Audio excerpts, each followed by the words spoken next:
እንደምናላችሁ ወዳጆቼ እንዴት ከርማችኋል? እንዴት ሰንብታችሁልኛል? እኔ ያለሁኝ እግዚአብሔር ይመስገን ሰላም ነኝ።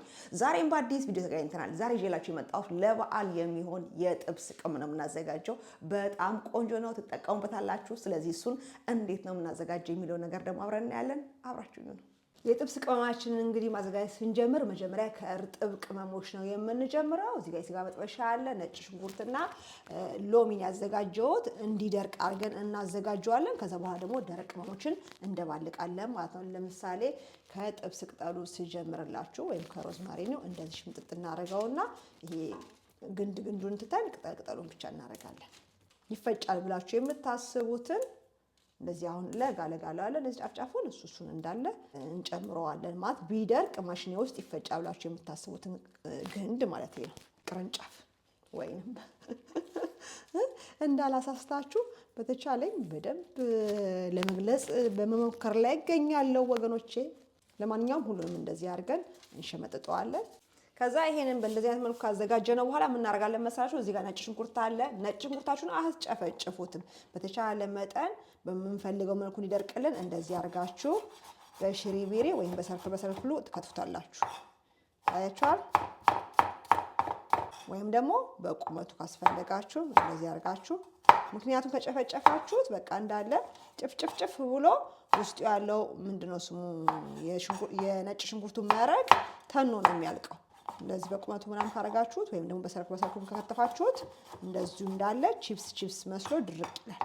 ከዛ በእንደዚህ አይነት መልኩ ከትፈን ከጨረስን በኋላ እንደዚህ እንዘረግፈዋለን። ስለሚያንሰኝ ሌላ ትሪ አመጣሁኝ። ስለዚህ የሎሚ ልጣጩንና የስጋ መጥበሻውን ዘረራ አድርጌ በደንብ በስፋት እንዲደርቅልኝ በቶሎ አደርጋለሁ።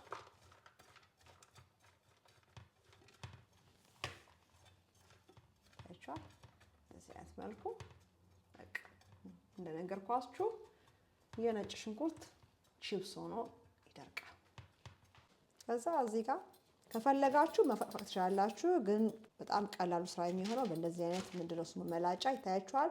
ነጩን ክፍል ሳትነኩ እንደዚህ አድርጋችሁ ልጣጩን ትልጡታላችሁ ወይም ቀርፋችሁ ታወጡታላችሁ። ይህም ከሌላችሁ በቤላ በስሱ አድርጋችሁ ትቀረፍፉትና ቅርፊቱን ትለዩታላችሁ። ይሄ ካላችሁ ግን በጣም መስራችሁን የሚያቀልላችሁ። ታያችኋል። በእንደዚህ አይነት መልኩ ዝርር ካደረግነው በኋላ ኦቭናችንን በ100 ዲግሪ ሴልሺየስ እንለኩስና ጨምረን እናደርቀዋለን በአየር ላይ።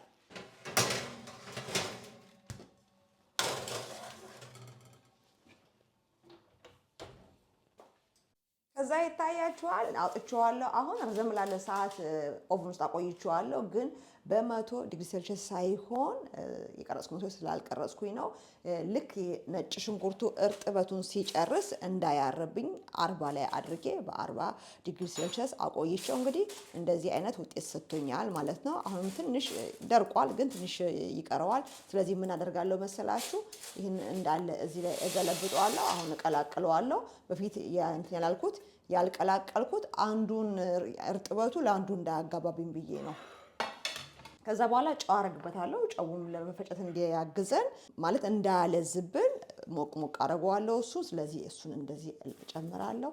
እንደዚህ 2 ማንኪያ የሚያክል ጨው እጨምራለሁ። በነገራችን ላይ 2 ማንኪያ ተቃላችሁ ለምንድነው አንድ ውስጥ የሚገባ ስላልሆነ ብዙ መስሎ እንዳይታያችሁ። ከዛ መቀጠል ቆንጆ በርበሬ ያደርጋለሁ። በጣም ብዙ መጀመሪያ የምታረጉት ላይክ 3 እጅ ነጭ ሽንኩርቱ ካረጋችሁ ከዛ በኋላ የስጋ መጥበሻውን 2 እጅ፣ ከዛ ሌሎቹን ቅመሞች ደግሞ ትንሽ ነው የምታደርጉት ማለት ነው። 2 ማንኪያ ሊሆን ይችላል። እንደዛ የምታደርጉት አይታችሁታል። እኔ 4-5 ራስ ነጭ ሽንኩርት ነው የላጥኩትኝ። እሱን ከተፍኩኝ። ይሄ ደግሞ 2 ኩባያ ይሆናል አይደለ? አብረን ያየነው ነው። ያው በግምት ስለሆነ ነው ይሄን ያህል ብዬ መናገር ያቃተኝ እንጂ በአይን ሲታይ 2 ኩባያ የሚሆን ትክክለኛውን ይሄ ምንድን ነው ፕሮፌሽናል ሜዠርመንቱን ኩባያ ስላችሁ እንጂ ውሃ የምንጠጣበት ብርጭቆ ምናምን ቤታችን ያለ ኤኒማግ ላይሆን ይችላል።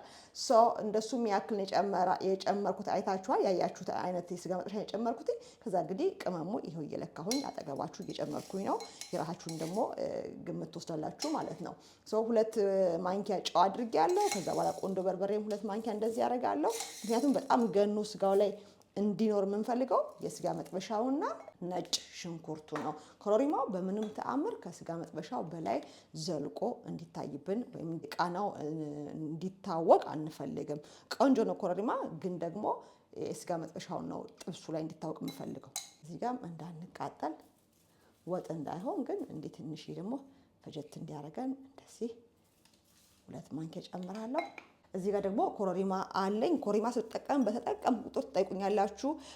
ምን ብለን ነው የምንገዛው አማዞን ላይ ትሉኛላችሁ። አማዞን ላይ ታገኛችሁ ስለምላችሁ ማለት ነው። ሁል ጊዜ ብላክ ካርደሞም ብላችሁ ነው የምትገዙት ማለት ነው። ዝም ብላችሁ ካርደሞም ካላችሁ ለምን አንዳንድ ልጆች ስትመልሱ አንዳንድ ሰዎች ስትመልሱ ስለማይ ነው ከታች ምንድነው ብሎ ሰው ሲጠይቅ ሌላ ደግሞ ይመጣና ካርደሞም ምናምን ይላል እና ካርደሞም ካላችሁ በኢትዮጵያ ሄል ብለን የምንለውን ይሄኛውን አይነት ነው የሚያወጣላችሁና የተሳሳተ ኢንፎርሜሽን እንዳይሆንባችሁ ከዛ አንፃር ነው ማሳያችሁ። ስለዚህ ሄል ነው የምታገኙት። ብላክ ካርደሞም ግን ካላችሁ ኮረሪማ የኛ ሀገሯን እንደዚህ አይነቷን ታገኛላችሁ ማለት ነው። ይህ ሲጨፈለቂያው ተሰፈልፍሎ ይሄኛው ነው። በእጄ ከምፈለፍለው እንደውም እዚህ ጋር ትንሽ በዚህ ጨፍለቅ ባረገው ለመድረቅ ወይም ደግሞ ቃለ ማለት ለመወቀጥ ሞቅ ለማለት ያግዘዋል።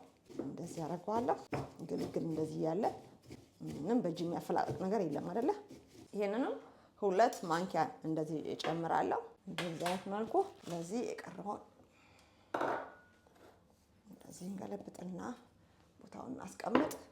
እንጨርስም ቢሆን ስራችንን ከዛ በቃ ይሄንን እንደዚህ ልውስውስ አድርገን እንደገና በ40 ዲግሪ ሴልሺየስ በአየር ላይ አድርገን ኦቨናችን ውስጥ እንከተዋለን። ውስጥ ያለው እርጥበት የጨው ውስጥ ያለው ምናምን ድርቅ ያደርገዋል እሱ። ከዛ በኋላ ለመፈጨት ይደርሳል ማለት ነው። አሁን እናወጣውና ከዛ እናቀዘቅዘዋለን ውጪ። ያለበለዚያ ሊወቀጥልን አይችልም። ማለት ካልቻለ ከዚህ ውስጥ እንዳወጣነው ብንወቅጠው ድቅቅ አይደለም። እንደዚህ አድርገን ትንሽ 5 ደቂቃ እናቆየዋለን። እንደነገርኳችሁ በደንብ ሊወቀጥልን። አሁን የምፈልገውን ያክል ብሎልኛል፣ ወይም ለመወቀጥ ለመፈጨት ሬዲ ሆኗል። ስለዚህ እንደዚህ ጨምሬ እፈጨዋለሁ። ከዛ እንደዚህ የፈጨነውን እንነፋዋለን። እንዴት ደስ ያሽታው የእውነት። በእንደዚህ አይነት መልኩ ነፍተን ከዛ እንደገና የቀረውንም እንደገና እንፈጫለን ከሌላው ጋር ጨምረን በቃ እንደዚህ አድርገን ድቅቅ ያለ ቆንጆ የቅመም ውህድ እናገኛለን ማለት ነው። በእንደዚህ አይነት መልኩ እንግዲህ ፈጭቼ ጨርሻለሁኝ። ስለዚህ ወደ አዘጋጀንበት እቃ ውስጥ እንገለብጠዋለን ወይም እንጨምረዋለን። በጣም ንጹህና ደረቅ መሆን መቻል አለበት። ታያችኋል። በቃ ልክ የሰራሁት ባዘጋጀሁት እቃ ልክ በጣም ብዙ ጊዜ የሚገጥመኝ ለምን መሰላችሁ? ሁሌ የምትሰሩትን ልኬት ደጋግማችሁ ከሰራችሁ አንድ አይነት ልኬት ካደረጋችሁ ወይ ያው ልክ ነው የሚመጣው ወይ ትንሽ ዝቅ ያለ ትንሽ ከፍ ያለ ከዛ የተለየ ነገር አይኖረውም። ከምንም በላይ ደግሞ በእቃው ልክ መሆኑ ብቻ ሳይሆን ነገሮችን ያመጣጣችሁበት ምንድነው ዘዴ ጣዕሙን አንድ አይነት ጣዕም እንዲኖረው ሁሉ ጊዜ የለመዳችሁ አይነት ጣዕም እንዲኖረው ያደርግላችኋል ምግባችሁን። አሁን የሆነ ነጭ ሽንኩርት ወይ በጣም ቢበዛ ከሁሉ ቀን ከማደርገው ማለት ነው ወይ ስጋ መጥበሻው ቢበዛ ምናምን የተለየ ጣዕም ይሰጠኛል ማለት ነው። እኔ ግን ሁሌ አንድ አይነት መጠን ያለው ስለሆነ የምሰራው ሁሌ በማስቀመጥበት እቃ እዚህ ላይ ደግሞ ሁሌ የለመድኩት አይነት አንድ አይነት ጣዕም አገኛለሁ ማለት ነው። በእንደዚህ አይነት መልኩ ስሩና ተጠቀሙ። በጣም በጣም በጣም አሪፍ ጣዕም ነው የሚሰጣችሁ። የሜሊ ስፓይስ የምንድነው ስሙ የጥብስ ቅመም ነው።